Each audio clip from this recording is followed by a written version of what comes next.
What is good, guys? We are back in the garage working on the Subaru once again. Brand new car to the channel, and we already gotta repair something again. Second repair so far. No big deal because things like that happen. This time actually the stock OEM radiator blew out on us. This is actually a pretty common issue on these older STIs, as this top part of the radiator is plastic where it meets the aluminum, and this top seal on the plastic usually breaks. And what happened on this one, actually, I took the car to drift around when it snowed, and the next day I noticed she started leaking over here. I got to the gym and saw some smoke coming out the hood, so I popped it. I couldn't pinpoint from where the leak was coming, so I drove it home, and then the next day I started it up and she started leaking from a hole over here, which I patched up just so I can make it to the garage over here. And I just noticed it's leaking over here also, and that's probably from the seal. It's just seeping out of there as the pressure rises. So today we are doing a brand new radiator. Well, not brand new, we found a good deal on Facebook Marketplace. It's not a Koyo, it's actually a Mishimoto, and we're going to throw in a new radiator with a thermostat. Of course, if you're ever going to replace the radiator on the car, you should always do the thermostat. It's very wise to do so. Every mechanic will tell you just do the thermostat.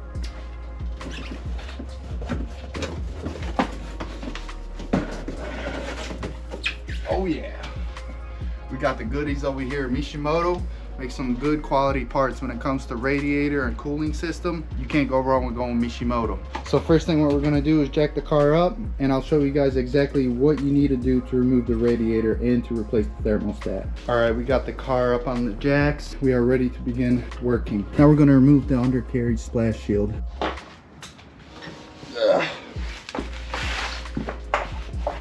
Got the under tray off. Now we can get to work. Quick update, the drain plug on the 2005 STI is a bitch to get to. So we're gonna loosen up this power steering reservoir to make some more room, and we're just gonna do it from the top here. We drained all the coolant and we disconnected this hose over here that runs to the radiator, disconnected the big one here that runs to the radiator, and next we're gonna get the one that connects to the thermostat down there. Alright, so everything we've done so far, we jacked the car up, we got the under tray off, we drained the coolant, we disconnected the hose that connects to the radiator over here on the left side, we connected the middle main hose next to the radiator, and now we are going to loosen up the hose that connects to the thermostat down there. I got that thermostat hose loose. Now I'm going to take this hose off completely just to give us some more room. The coolant flush on the Subaru is a pain on these cars. Unfortunately, there's just no way around it. You're going to make a mess, but you can do a pretty good job if you can get some buckets and monitor your progress so you're not making too much of a mess. Now we're ready to take the radiator out, and we are going to transfer the fan onto this Mishimoto radiator.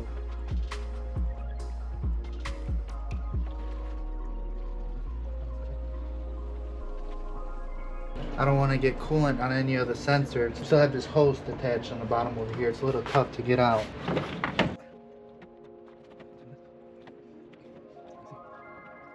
Once you have the radiator out, now you just got to get the fans off and transfer the fans to the new radiator. Just these 5 screws over here. 1, 2, 3, 4, 5, and you can transfer the fans into the new radiator.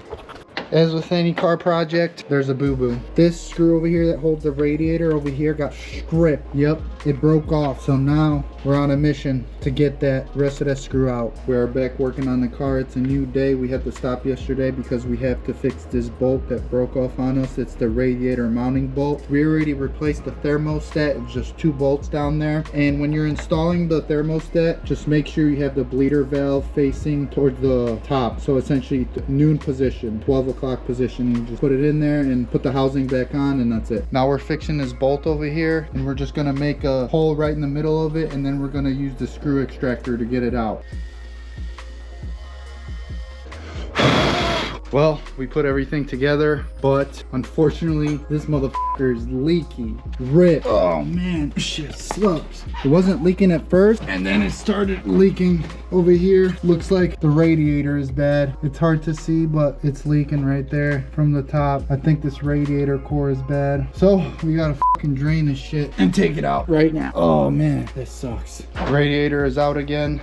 Once again, we can't forget about those 2 clips down there, and she's out. Unfortunately, the radiator we installed the other day was a leaky one. We bought it off Facebook Marketplace used, supposedly supposed to be good, but as you guys saw, it was leaky. It sucked. We put it in, put all the coolant in, and it started leaking. We had to drain the coolant system all over again. Made a mess. As we all know, doing a coolant flush or replacing the radiator on these cars makes a mess because the drain plug is located right under the frame, so it just spills on the frame and makes a mess. So we got a new one over here. We got a new radiator, brand new CSF with some new radiator hoses. So we're gonna get this new radiator in and get this thing back on the road. Pretty straightforward here. Got the radiator out of the package. I'm just gonna transfer over the fans and get her back in the car. All right, we got the OEM fans back on a new radiator. Just remember, you have to put this one with the coolant overflow first and then the right one. That's just how they go, otherwise they won't go in there. We got the new aluminum CSF radiator in. Everything's nice and tight. We got the new upper radiator bronze performance hose looking nice in here, all tight. So we just got to get this bottom hose on there and that's it, and we're done. And we can fill her up with coolant and bleed the system. Yep, another rookie mistake. I forgot to connect the lower radiator hose because the lower connection here is blocked off by the lower subframe and there's no way to tighten it. So if you don't put it on first, you're gonna have to take the radiator out again, like me. Wow. Yep, bottom radiator hose goes on first. Tighten it on first before you put in the radiator. All right, radiator is in, everything is tight. So to sum it all up, there's 2 sensors on the bottom, one on the left, one on the right. There's the lower radiator hose, upper radiator hose, and then these 2 hoses that connect to the coolant overflow tank. And that is it for the radiator install. Make sure to tighten the lower radiator hose first, otherwise you're gonna have to take the radiator out, just like me. All right, we're bleeding the system now.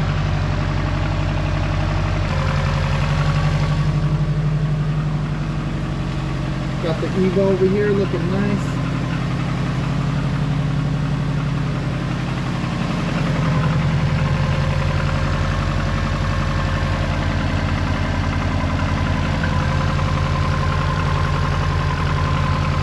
And we'll let it run for 10 to 20 minutes or so.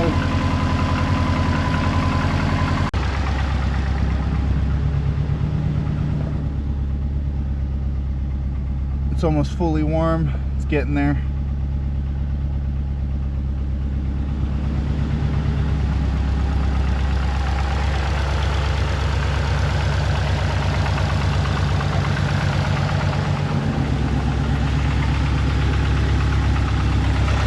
No leaks.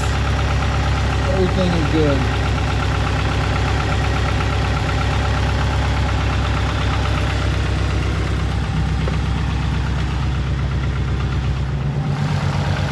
Smoking a little bit, it's burning off all the coolant we spilled.